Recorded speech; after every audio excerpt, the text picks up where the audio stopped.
In nomine Patris et Filii et Spiritus Sancti. Amen. Ave María Purísima, sin el ave concepta. Ave María Purísima, sin el ave concepta. In nomine Patris et Filii et Spiritus Sancti. Amen.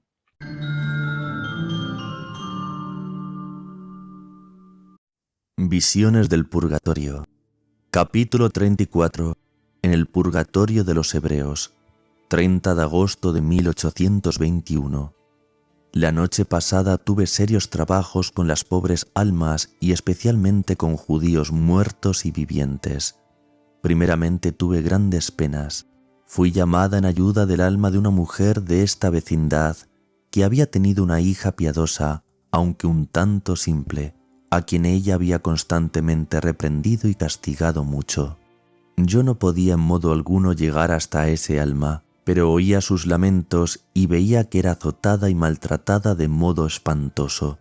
Tuve que afanarme mucho por ella, y ahora debo decir a la hija que aún vive que se acuerde del alma de su madre. Ayer he visto el cuadro de una boda de judíos.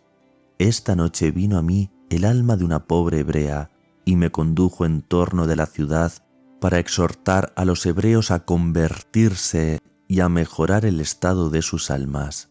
Nota personal, obviamente a convertirse al catolicismo. Lo que ocurre que en aquella época, en 1821, no hacía falta esta aclaración. Fin de nota. Narró luego la vidente toda clase de escenas que había contemplado entre los judíos vivientes, conocidos y desconocidos. Había estado con los judíos en los más apartados países, en el Asia y en el monte Sinaí. Estuvo también en un negocio de judíos que había conocido en Kesfeld.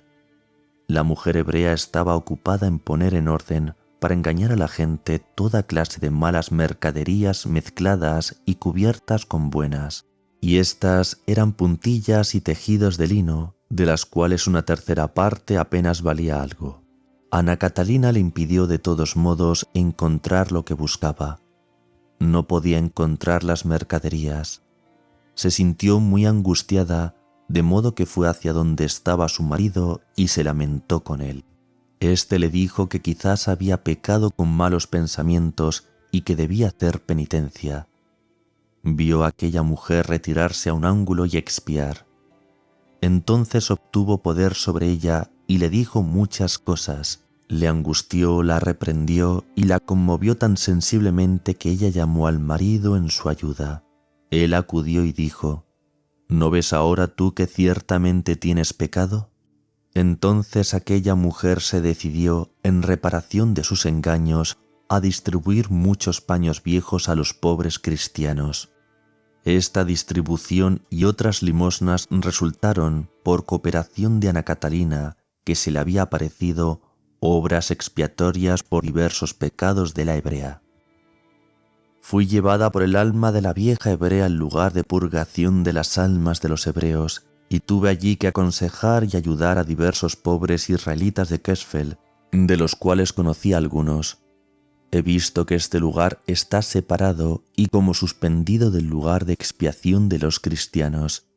Me sentí muy conmovida al saber que estos no estaban perdidos en la eternidad. He visto los más diversos y dolorosos estados. He visto a una pobre familia hebrea, por otra parte piadosa, que entre nosotros traficaba con objetos de plata viejos y con 1000 cosillas de igual género, metidos en un lugar semejante a una oficina de platero. Los miembros de esta familia tenían siempre que ocuparse de fundir, pesar y limar, y siempre faltaba algo a los objetos que preparaban, y no terminaban jamás con el trabajo. Quedaba siempre algo que hacer, algo que completar, y comenzaban de nuevo. Recuerdo que les tuve que preparar y construir el fuelle. A todos ellos les hablé del Mesías y de cosas semejantes, y cuanto yo hacía o decía, lo repetía la vieja hebrea. He visto también a los hebreos que nadaban y se revolvían en la sangre y en toda clase de intestinos, y eran atormentados de náuseas incesantemente. Otros corrían continuamente sin parar, arrastraban pesados fardos, haciéndolos rodar de arriba abajo. Otros suman toda clase de tormentos ocasionados por la picadura de las abejas. Esto no es posible describirlo. Estuve también con los judíos de estos lugares. Llegué de noche a sus habitaciones. El rabino era incapaz de ser conmovido. Estaba como petrificado. No había en él abierto ningún acceso a la gracia. No pude acercarme a él de ninguna manera.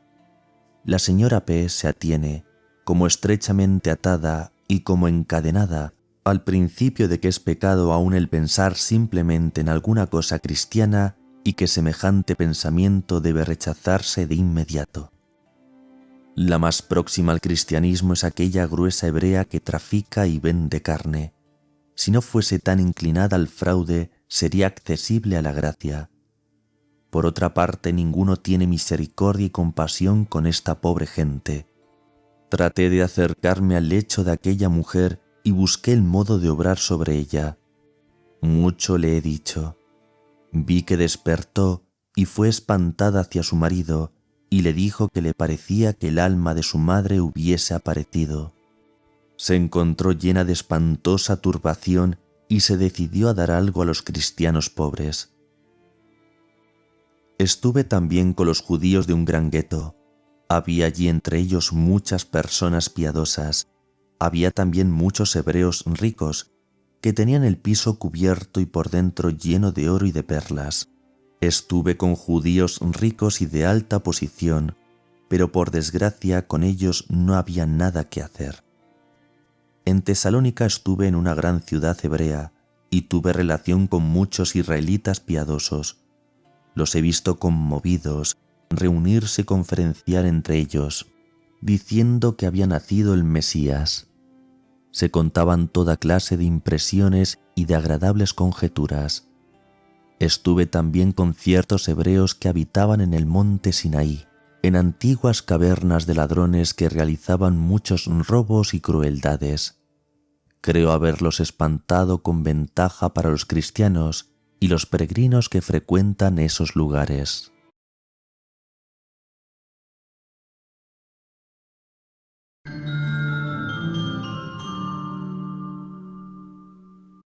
Capítulo 35. En el purgatorio de los no católicos. Octubre de 1821. Estuve cerca de ciertas almas que no eran católicas en un lugar muy oscuro. Les faltaba alguna cosa que yo tenía que buscar y procurársela. Querían que yo preparase ciertos objetos de vestuario para diversos pobres y que hiciera confeccionar algunos, y que comprase el género indispensable colectando lo necesario con limosnas. Me fueron mostradas las formas de esos vestidos y dónde se encontrarían los géneros.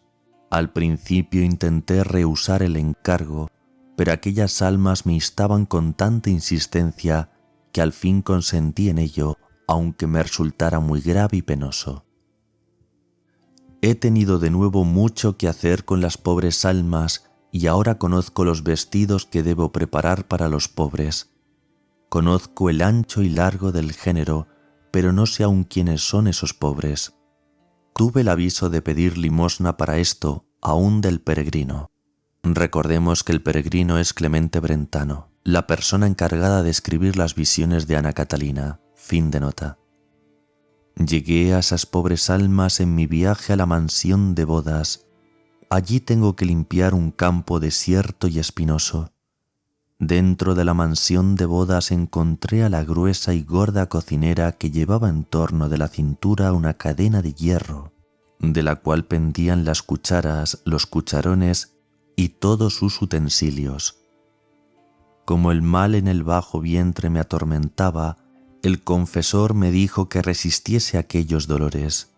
Estuve tranquila, pero hacia medianoche se hicieron cada vez mayores y vi los dolores avanzar sobre mí para oprimirme en forma de una aparición horrible. Me recogí entonces como mejor pude y dije con simplicidad y con fe: «Idos de aquí, ¿qué queréis de mí? No tengo necesidad de vosotros». Así me lo había mandado mi confesor. Instantáneamente se fueron aquellos dolores y tuve paz hasta la mañana. Explicación de Clemente Brentano. Ya desde el 10 de octubre aquellos objetos de vestuario estaban terminados según el pedido de las ánimas. Entonces se presentó una mujer pobre que pidió precisamente esos objetos para sus hijos, y las almas le indicaron a Ana Catalina otros pobres a los cuales debía repartir los sobrantes.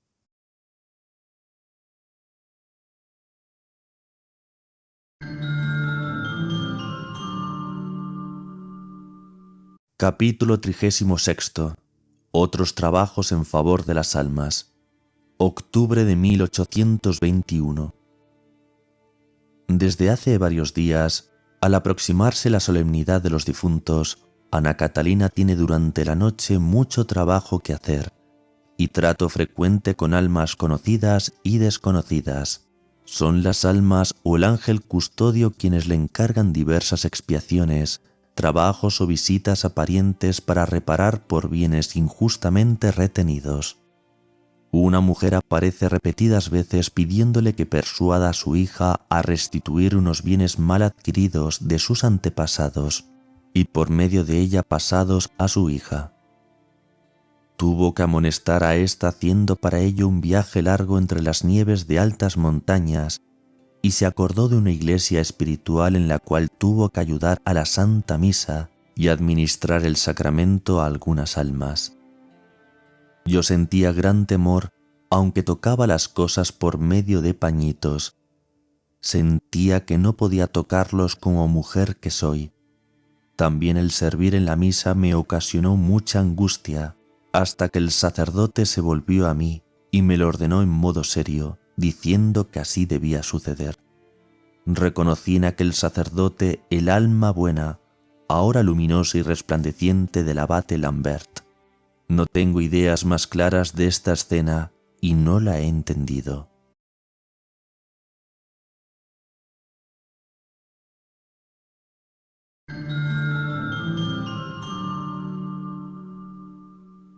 Capítulo 37. Descripción de diversos lugares de expiación. 2 de noviembre de 1821. He recorrido muchas veces el purgatorio en compañía de los santos. Los lugares de expiación no están en un mismo espacio, sino en lugares diferentes y hay que ir de unos a otros. En el camino dejamos atrás mares, montes de hielo, nieve y nubes. Muchas veces me parece que tengo que descender dando la vuelta alrededor de la tierra. Los santos se acercan fácilmente a mí. Tienen un pedestal como nube luminosa que se mueve con ellos. Estos pedestales son de diversos colores según las clases de consuelo que los santos han procurado con sus obras mientras vivían.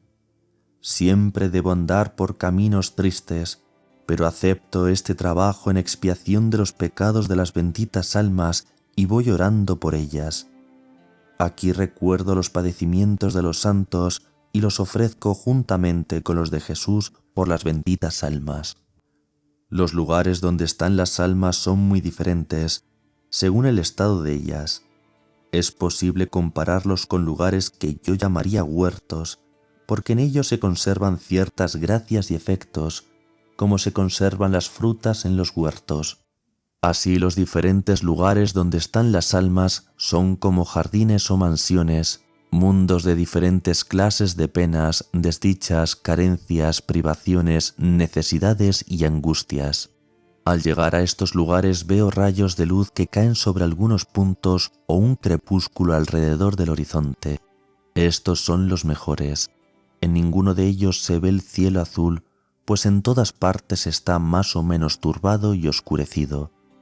En muchos lugares están las almas muy juntas y esto les causa grave angustia. Unos son más oscuros y profundos, otros más claros y elevados. Los espacios donde se hallan encerradas las almas, separadas unas de otras, son también de diferentes formas. Aquellas almas que estuvieron unidas en la tierra, permanecen unidas solo en caso de que necesiten ser purificadas en el mismo grado. En ciertos lugares está la luz teñida con un tinte de fuego turbio o rojo.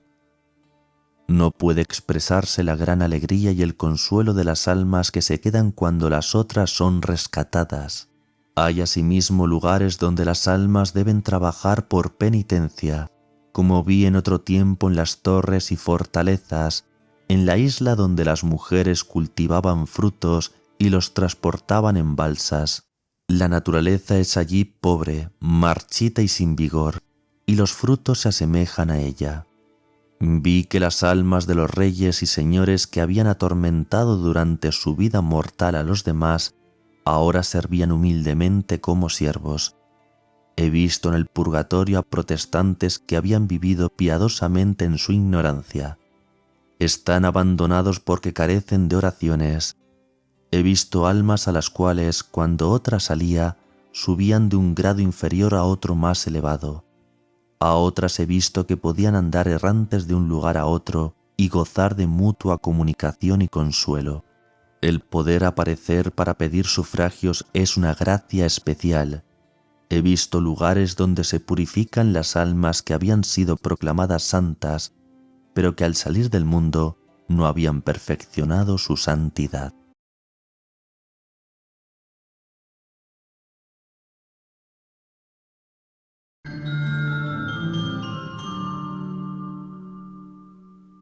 Capítulo 38. Un alma le revela las intrigas de los parientes en la tierra. 18 de diciembre de 1821. He visto a una campesina que volvía de una fiesta de consagración. Se le acercó un alma de forma gris y melancólica que le susurró algo al oído. Esta mujer continuó su camino. Se puso triste, pero creyó que solo era una vana imaginación y luego se fue a una habitación a hablar con la criada. Aquella alma no se alejó, sino que prosiguió susurrándole palabras al oído de la mujer. Esta, por su parte, se fue nuevamente a las fiestas de la consagración. Entonces aquella aparición gris y melancólica se aproximó a mí y me habló en voz baja y profunda, como si saliese de un pozo, en breves frases que encerraban palabras de grave y profundo sentido. Entendí que estaba en estado de dolorosa prisión, porque había nacido en un rebaño en el cual las ovejas no iban a pacer en el verdadero campo y apenas conocían a sus pastores, y nada de bueno podían recibir de ellos. Nota personal: está hablando alegóricamente de una protestante. Fin de nota. Dijo ser cosa en verdad espantosa vivir, por culpa de los antepasados, en la injusticia y en la ceguera, y advertirlo solo después de muertos. Dijo tener la misión de Dios de persuadir a aquella campesina y contenerla, puesto que, manipulada por falsos amigos, se encontraba a punto de iniciar un peligroso proceso mediante el cual perdería la casa y los haberes y reduciría a la miseria a sus hijas. Esta campesina había casado a su hijo con la hermana de una viuda y se había de tal manera dejado llevar por ella que la había inducido a iniciar un proceso que la arruinaría. El alma que hablaba era la del marido de aquella campesina y decía que no tendría tranquilidad hasta que la mujer no cambiase de parecer. Dijo que, desgraciadamente, él se encontraba en estado tan mísero y angustiado que no podía hacer otra cosa que, por medio de internos reproches, despertar inquietud en la mujer e inducirla a mejor consejo. Aunque él no dejaba de advertirla, hasta el momento todo había resultado inútil, pues aquella mujer creía que eran todas vanas fantasías. No hablaba con nadie, se distraía con fiestas de bodas, bautizos y solemnidades, daba oídos solamente a criados falsos y simuladores y a criadas que cada vez más la empujaban a la ruina, y no daba oídos a los honestos y justos avisos. Aquella casa y su economía no andaban bien, porque la campesina no se confesaba de antiguas culpas y desoía los internos remordimientos, puesto que no se da ni se obtiene gracia alguna fuera del camino de la penitencia. La penitencia aquí se refiere a la confesión. Hace tiempo, dijo aquella alma, trato de turbar el ánimo de mi infeliz mujer, pero ella siempre se abandona más a la influencia de la viuda, y la casa y los haberes irán de mal en peor. No me escucha y cuando se siente oprimida por la inquietud y no sabe cómo librarse, corre al establo o a los prados, se ocupa de los animales y de los campos o hace trabajar. Tú has rezado últimamente por mi pobre mujer y has rezado tan eficazmente que el Señor te ha escuchado. Le has ofrecido los graves dolores del día en favor de mi mujer y he obtenido poder venir hasta ti y tomarte como ayuda mía. Quiero ahora llevarte junto a mi hijo y debes hablar con él. Yo estoy tan atado que no lo puedo hacer. Quizás mi hijo pueda abrir los ojos a su madre. Él es bueno y simple y más prontamente creerá.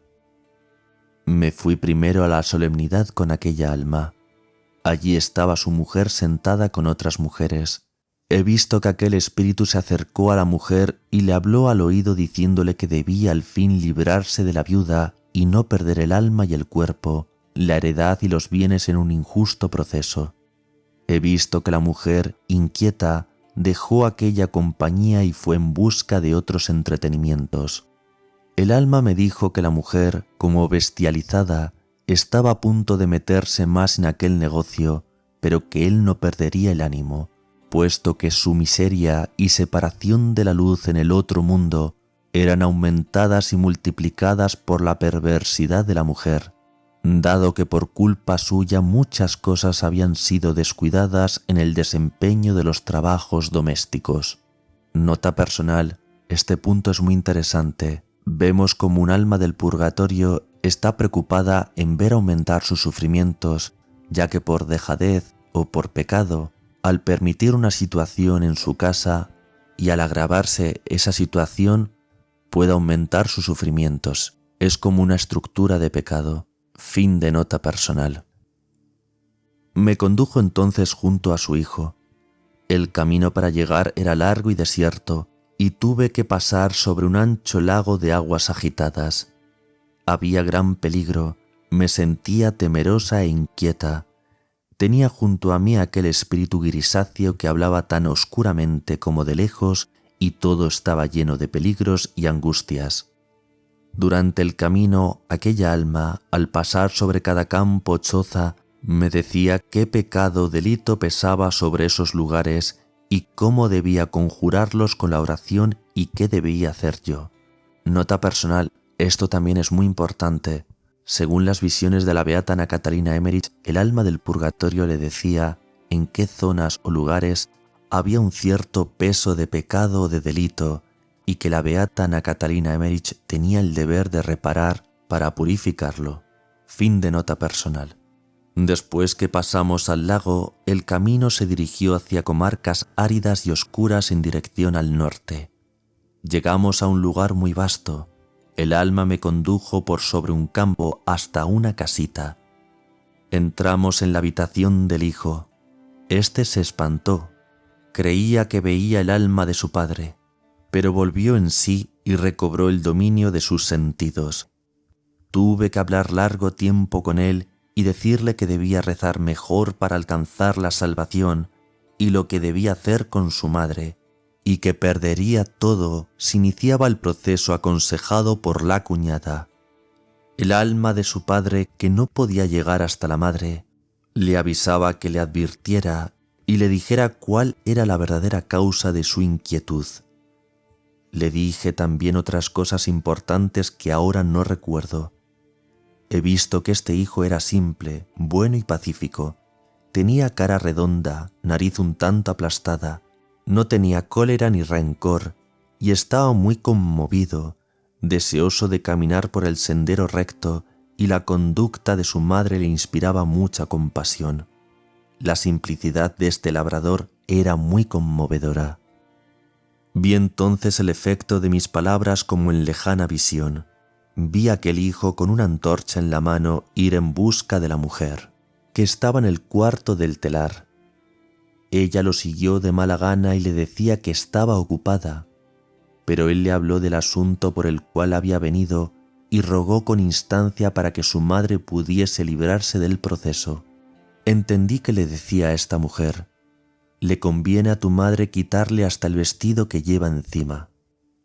He visto, sin embargo, al marido rogarle en favor de su madre, hincado de rodillas, suplicándole hacer de modo que le quedasen siquiera 2 propiedades, a las cuales vi como islas suspendidas en los aires. Vi también y entendí que la mujer le dijo: «Tú eres tan bueno y honrado que quiero, si puedo, regalarle un vestido a tu madre». Me parecía como si el proceso de la madre fuese mal, como si el asunto se inclinase hacia el lado oscuro de la pérdida y como si la campesina no estuviese ya más metida en ese negocio. Vi a la campesina más pobre, pero caminando por mejor sendero, entre los campesinos de aquella comunidad contra los cuales la viuda había empezado el proceso. Tendré que acompañar aún el alma del pobre marido. El camino que hicimos era difícil y penoso, especialmente cuando atravesamos el lago. En la angustia de aquella alma había mucho de conmovedor. Cuando yo quería acercarme a la campesina, me parecía siempre como si estuviese rodeada de un lago y no podía acercarme. Él estaba en el medio, vacilando.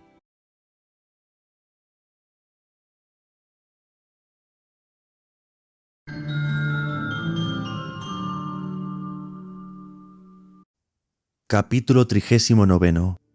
Fija vagamente el lugar donde se encuentra el purgatorio. 2 de noviembre de 1822. En la pasada noche tuve mucho que hacer en el purgatorio.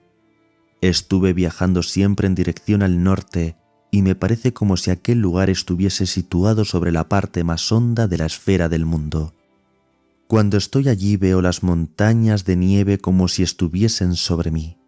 Con todo, no se me representa como si estuviese en el interior de la tierra, puesto que veo la luna, y hasta intenté, corriendo por el interior de aquellas cárceles, hacer alguna abertura para hacer penetrar al menos un rayo de luz de luna. Por la parte de afuera me parece el purgatorio como un baluarte oscuro, humeante, en forma de media luna. Por dentro tiene innumerables calles que conducen arriba y abajo, y espacios altos y bajos. En la entrada, aquel espacio es mejor, pues las almas pueden ir de un lugar a otro y deslizarse por los contornos. Las de adentro están más duramente encarceladas. De trecho en trecho se ve una de ellas en una cueva, dentro de una fosa, y con frecuencia se ven muchas almas juntas en un mismo espacio, en diferentes cuevas, unas más altas y otras más profundas. A veces está un alma sentada en un lugar alto, como sobre una piedra. Más adentro, en el fondo, todo es mucho más espantoso. Allí los demonios tienen poder y es como un infierno temporal.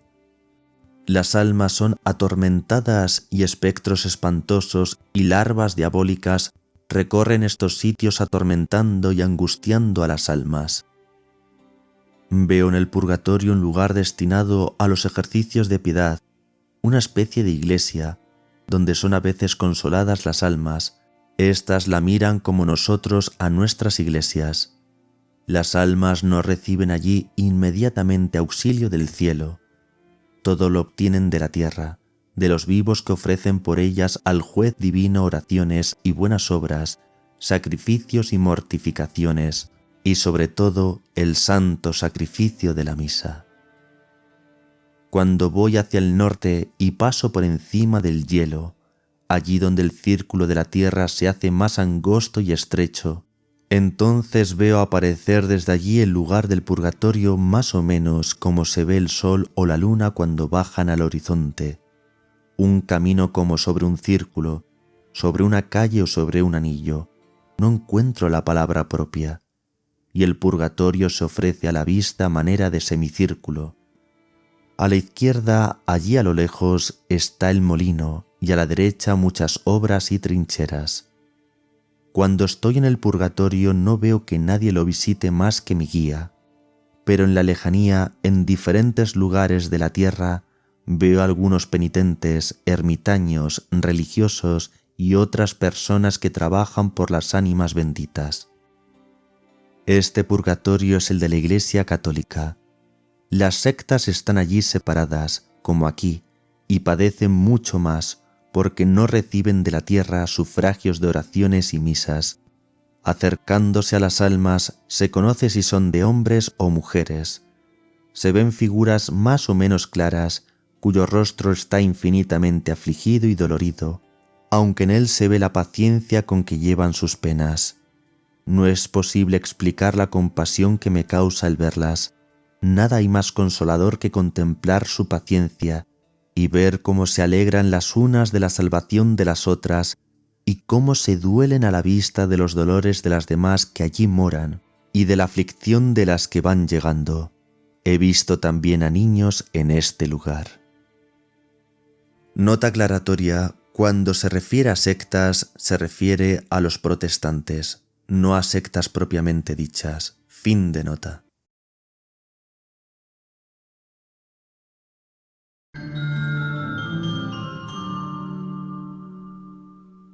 Capítulo 40. Lugar que se extiende delante del purgatorio. 3 de noviembre de 1822. Estuve en la comarca que se extiende delante del purgatorio. Es un espacio de hielo en torno de un molino, donde muchos príncipes, reyes y reinas deben machacar, como aquí lo hacen los hombres y caballos. Los hombres debían machacar hielo. Las mujeres llevaban bajo las prendas todas las comidas superfluas, las cosas preciosas, y ellos debían machacarlas. Más allá se veía perros que eran alimentados con las cosas machacadas. Aquellos que antes les servían eran ahora los patrones y los empujaban al trabajo. A continuación, aclaración de Clemente Brentano. Contó también de un camino que conduce al purgatorio que había recorrido y mencionó muchos países como si hubiese viajado a través de Asia hacia el Polo Norte. Había pasado por el país de origen de Senschit. Nota personal: recordemos que Senschit era un personaje del Antiguo Testamento de las visiones de la beata Ana Catarina Emmerich. Fin de nota. Y llegó a una comarca donde había un monte lleno de monos grandes y pequeños. Cuando un lado de aquel monte se enfría, ellos se refugian en el otro lado. Luego llegó a un país donde las personas, envueltas de pieles, llevaban cabellos largos y viven como embrutecidos, habitan en miserables lugares y se hacen llevar por perros. Allí los perros sin guía humana arrastran los trineos cargados de mercaderías y luego retornan a casa. Allí se ven hombres blancos y negros, pero los negros han venido hace poco. Aquellas gentes van a la caza de animales pequeños y grandes cubiertos de ricas pieles. Estos animales tienen orejas largas y pequeñas garras, pero no son tan plácidos y agradables a la vista como los animales que juegan al pie del monte de los profetas. Estos animales huyen hacia el norte. Allí hay un país lleno de lugares pantanosos y salvajes, aunque es algo más templado y parece que el sol de oriente algunas veces penetra allí. Hacia allí ve ella a aquellos animales buscar refugio y correr, y de tanto en tanto veía hombres de pequeña y mísera estatura y nariz aplastada, y también algunos árboles enanos y desmedrados. Después de esto no hace mención de tierra alguna habitada, y dice que todo se hace nebuloso y gris y a la distancia negro. Después llegó a aquel camino o círculo ya mencionado que describió ser de bronce o de metal, y luego volvió al lugar delante del purgatorio, bajo el cual está el infierno, hacia el punto medio de la tierra. Fin de aclaración.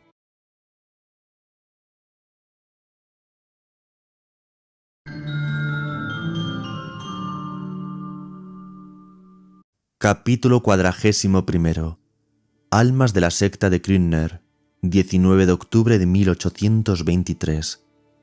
Estuve en el purgatorio y he visto a muchos individuos de la secta de Krünner, de los cuales algunos recientemente han muerto martirizados por ellos mismos. Estas almas no estaban en el purgatorio de los católicos, sino debajo, es decir, en ciertos espacios semejantes a fosas profundas, algunos en el borde, otros dentro de las fosas. Eran las almas de aquellos que por ceguera o ignorancia estaban implicados en este asunto. Podían hablar con las pobres almas purgantes de los católicos, y les suplicaban con amargo dolor que quisieran amonestar a sus amigos vivos sobre la tierra, para que reconociesen su error y se volviesen a la Iglesia. Nota a pie de página. Recuerdo de la parábola de Jesús donde el rico Epulón desde el infierno ruega al patriarca Abraham que avise a sus parientes vivos. Lucas 16, 19 al 31. Fin de nota. Las almas de los católicos contestaron que ellas no podían hacerlo, pero sólo los vivientes podían rezar por ellas, obrar y mandar a celebrar misas. He sabido también allí cómo el diablo había persuadido a esa gente para realizar estos asesinatos y crucifixiones, volviéndolos insensibles, y cómo muchos de ellos se perdieron eternamente. Supe también cómo está a punto de formarse una secta más extraña todavía y más peligrosa, la secta de Jengife. Segunda nota a pie de página. Los secuaces de esta secta fundada por Kriegner llegaron en su fanatismo e ignorancia hasta creer que hacían cosa buena matándose y crucificándose por Dios, como hicieron algunos en Windelsbücher, cerca de Zúrich, en Suiza. La secta de Jengife era una consecuencia del iluminismo que estaba en boga por aquella época. Con este capítulo concluye las visiones de la beata Ana Catalina Emmerich sobre las benditas ánimas del purgatorio. Ave María Purissima, sin el ave concepta, in nomine Patris et Filii et Spiritus Sancti. Amén. Beata Ana Catalina Emmerich, ruega por nosotros.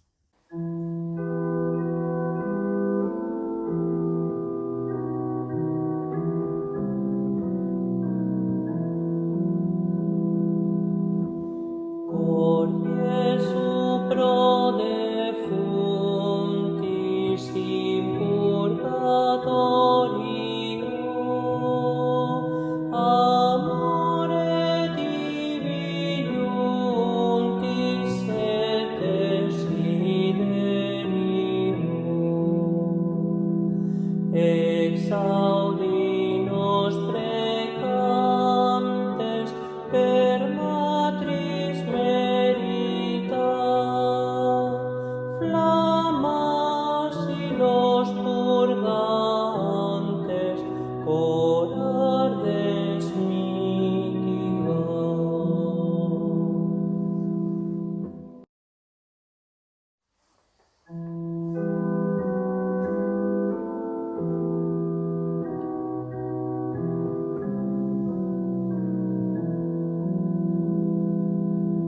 Cor Iesu circumcintur spinarum vinculo, resolve quotes vinctum penali debito,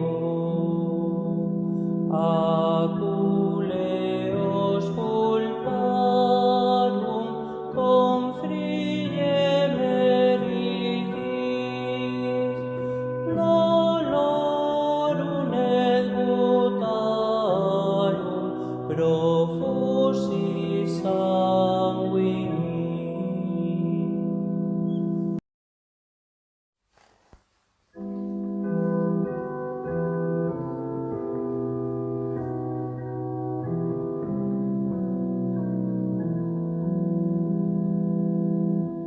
Cor Iesu offons vitae transfixum lancea, en anime contricte fundum suspiria, apertum fac aperta in celestia, ut ampletam